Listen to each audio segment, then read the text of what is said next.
Mark is determined to get his obligatory photograph of a kakapo.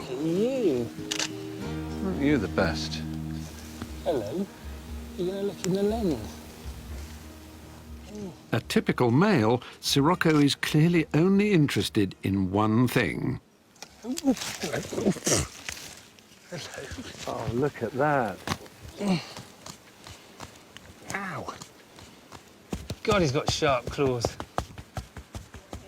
He's getting a bit frisky. Ow. Ow. Do you think it is he's actually attempting a sort of mating ritual? He is.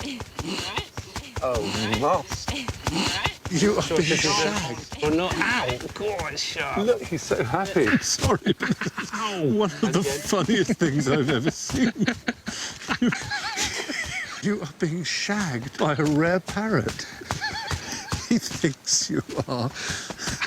Ow. And he's really going for it. Wow, you've chosen him? Is it actually, you were in pain, aren't you? That's all right. Oh, his neck is covered. Am I? He's fine, but it's really sharp Did that claws. hurt? Yeah, it did. Well, I want you to call the it's- chick. When you have the chick, I want you to call it Stephen for me. Would you do that? Ladies and gentlemen, you've seen the television first. You've seen Mark Carwardine, who has devoted his life to conserving animals, actually taking an active part in the conservation and breeding of a whole new generation, of a whole new species, Homo cacapens. He's going to give birth to a little kakapo. We're very proud of you.